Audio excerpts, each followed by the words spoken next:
Welcome to South Texas Football Unlimited, the Coastal Bend's first original high school football webcast, podcast, whatever you want to call it. This week, if you saw our message yesterday, we are unable to do a full episode this week. We've had some issues at work, actually, since our last recording. If you guys kind of caught it there at the end, we've had some work issues since last Wednesday, and they're still not done.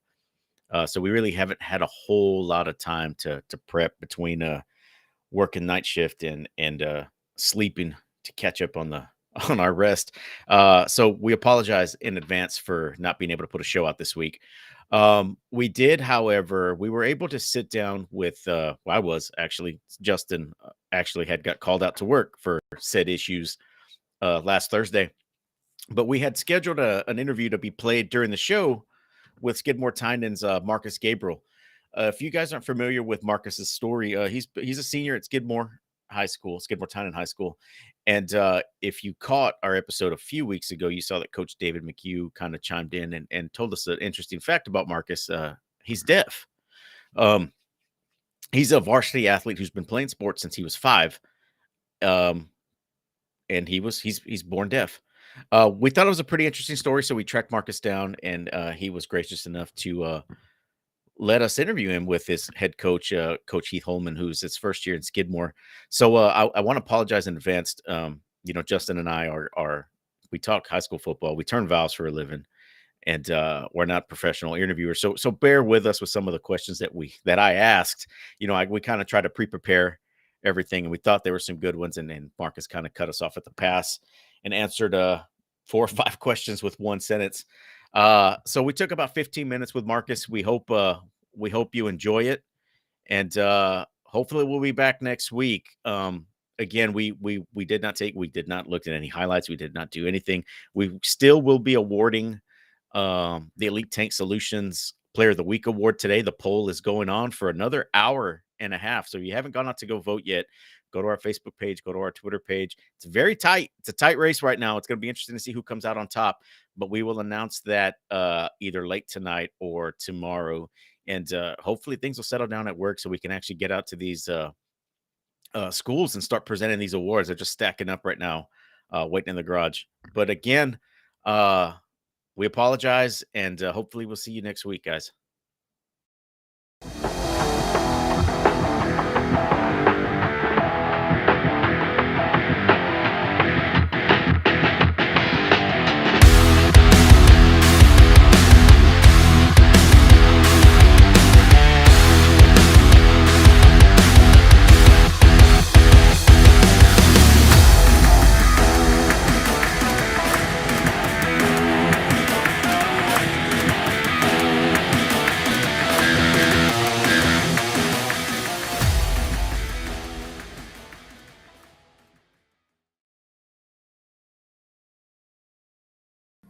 Hey guys, so again, based off of last week's little cutaway that we did with Cutter Stewart and Coach Atwood, we're doing that again this week, and this is off of something that came up during our helmet sticker award.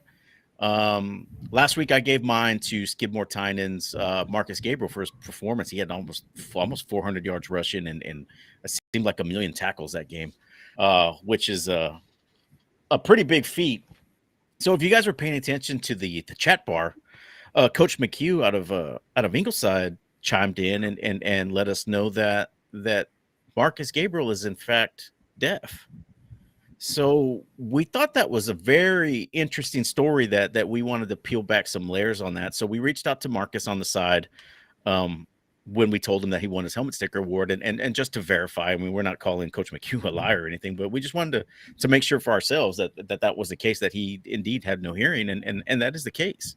So he was gracious enough to come on the show today and kind of talk about it and what it's been like. And Coach Holman, who's his first year here in Skidmore, we asked him if he'd come on as well to kind of talk about his experiences from his point of view, from a coaching staff, what it's like.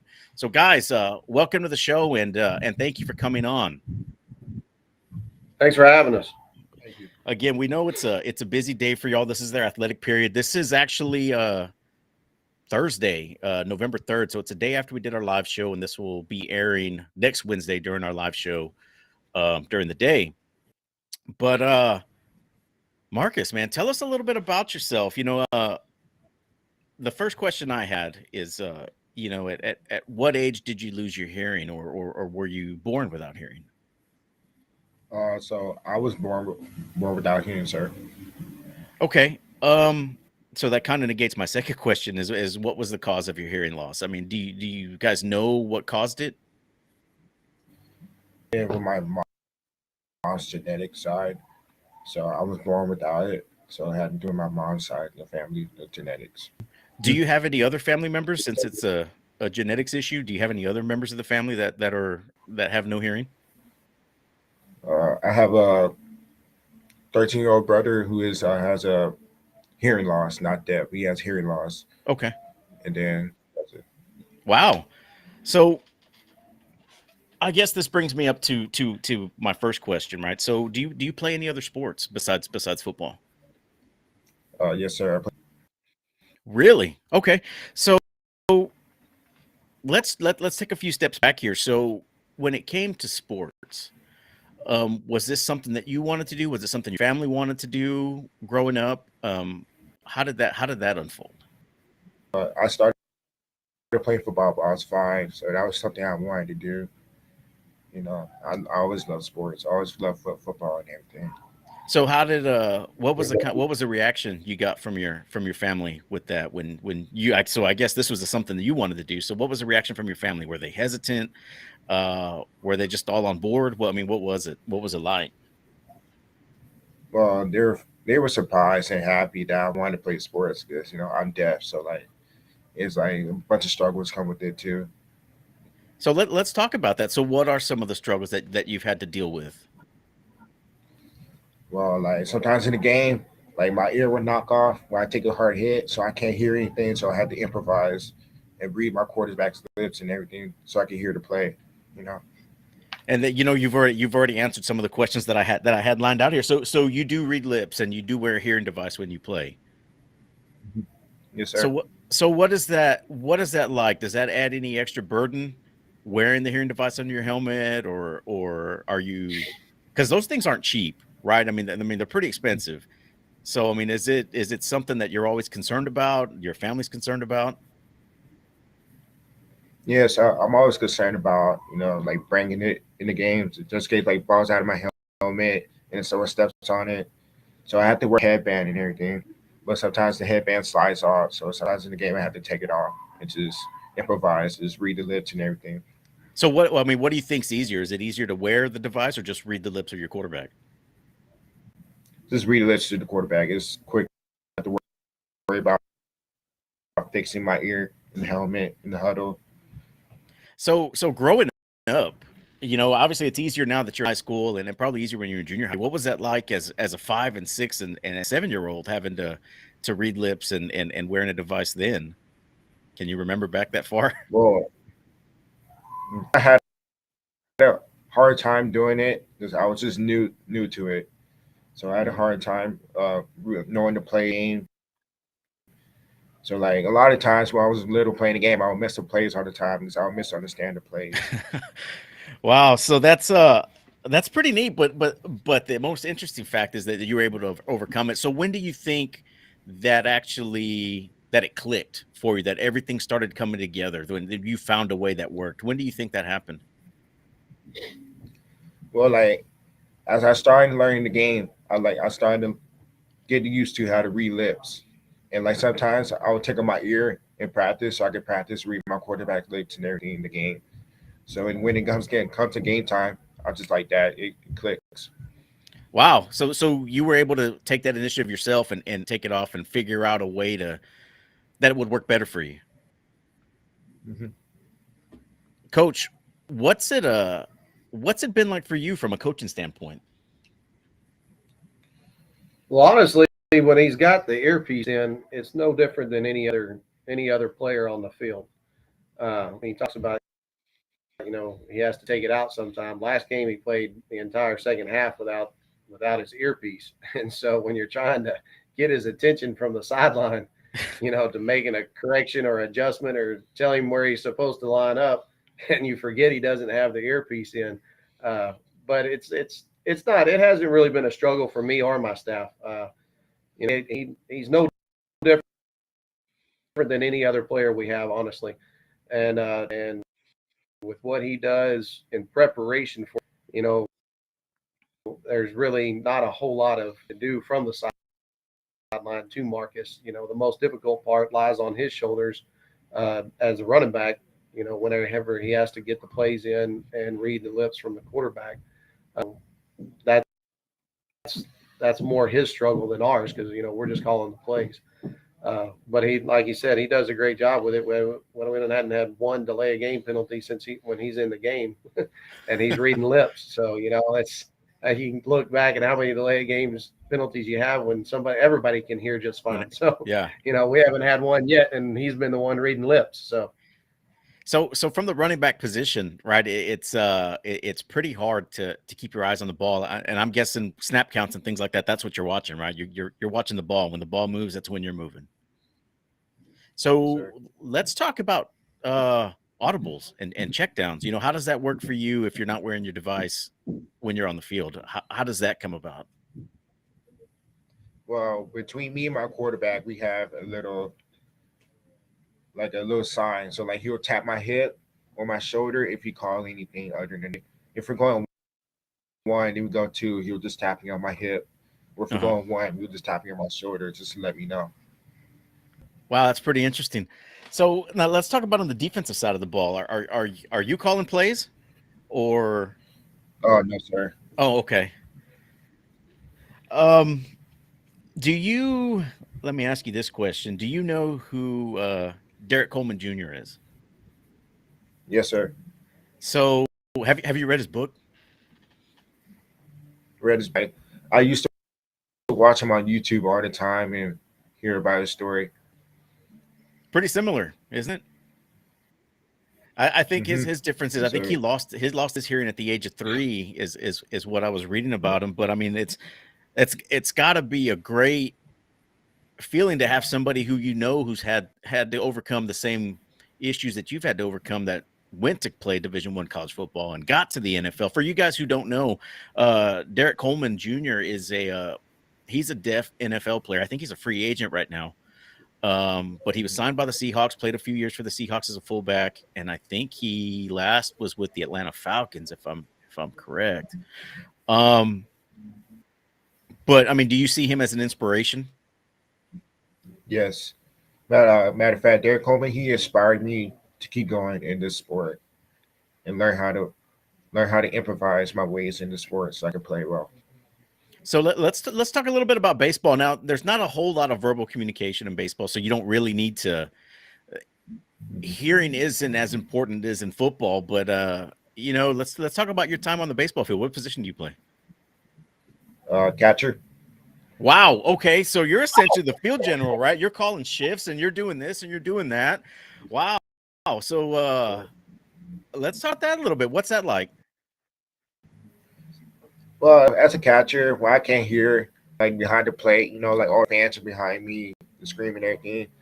Well, like when I take it off, it kind of helps me focus and everything. Yeah. So like baseball, you got to focus. So like I kind of take it off my ears just to focus to cut out all the sounds. So how do you relay the count? How does that work if you can't hear the count? Well, we have little wristbands, and then we just call out a number, and then I walk up, and I just point up a number, and then everybody will just relay it. Okay, cool. My wristbands. Man, I'm gonna have to go check out a game this season. Then, if it's unfortunate that your football season's over. I wish we had heard about this sooner in the year. That way, we could have made it out to a Skidmore game. We try to go to a game every week, and just to get eyes on the Coastal Bend kids. And man, I wish I had heard about this sooner. We definitely would have made it out to a Skidmore game. Or if I had known last year, I probably would have paid a little more attention when you guys were playing them. So what are your goals senior this year, right? So what are your goals for the future? My goal is to play ball in college and get an education in nursing. Oh, so you want to become a nurse? That's a very big nursing shortage right now, right? So you shouldn't have any problems finding a job that way. Coach, so what's it been like this year? How is it to coach Marcus? I know we've kind of talked about there's no difficulties, but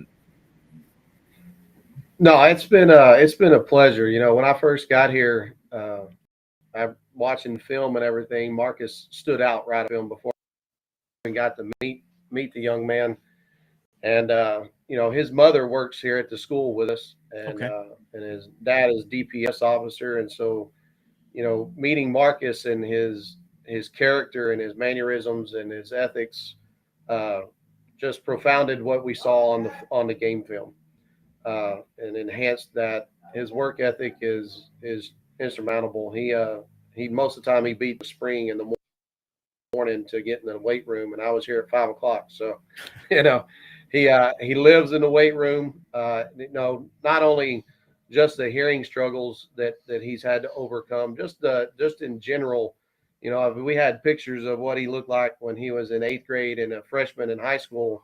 Young man that he's developed into you same kid, uh, and that's a tribute to him and his work ethic and doing whatever it takes to get to him. That's to play at the next level, you know, wherever that may, and then also to continue his education. His grades are good. Like I said, you don't come across young men with no difficulties that have his work ethic and his character, and then to come across an individual and have the pleasure and the honor actually to get to coach Marcus and really give a new insight to coaching. You know, not every coach gets to experience something like this, and it's going to be a year that, even though it didn't go as we planned, it's going to be a year that I'll remember for the rest of my coaching career, just for having the opportunity to be with this young man.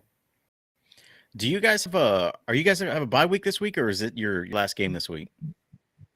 It's our last game, sir. We play Bloomington tomorrow. The game got moved up to 6 o'clock Okay. And you're playing in Bloomington or Skidmore? in Skidmore, sir. Okay. Okay. I'm trying to think in my head if I'll be able to squeeze out there before our other games. I might be able to swing something. We'll see.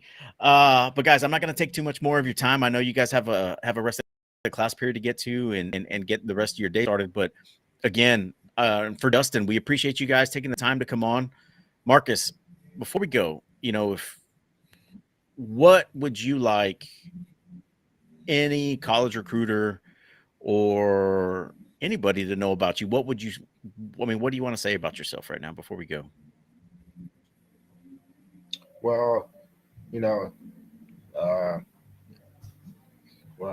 I'll play any position. Like I'll do anything, and I work hard like every day. Like I'm the first one there and the last one out on the field and weight room and everything. You know, I get my education. I stay on top of everything. All right, guys. Well, Marcus, I really So, do hope you get the opportunity if to. you don't mind, if I expound on that, No, go ahead. Go ahead. just a minute, you know, just that's exactly what I'm telling the guys that are talking, that the few people that we've had just in the interest in Marcus, and that's what I've told them, exactly the same thing. He's the first one here, the last one to leave. He's a yes sir, no sir kid. He is extremely coachable.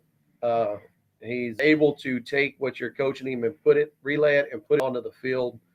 Um, he's definitely on top of his grades. Of course, like I said, with his mom being in education, he doesn't have much of a choice there. But uh, you know, you don't, like I said, you don't come across too many guys that have a goal and a vision.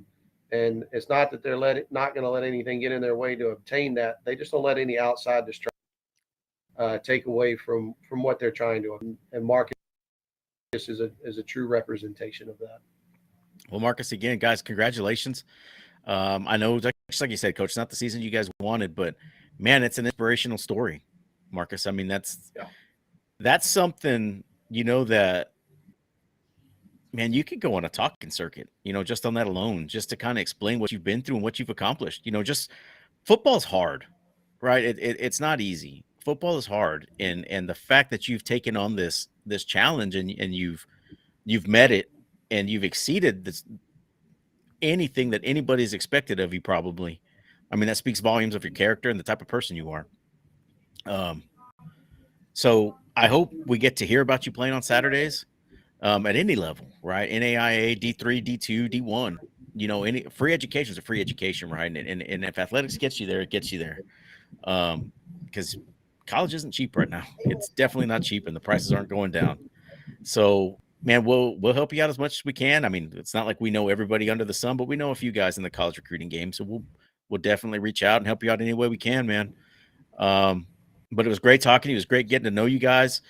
I'm pretty sure if we didn't get to see you this week, you're going to be in the Coastal Bend All-Star game. I would assume. So we'd probably get to see you then.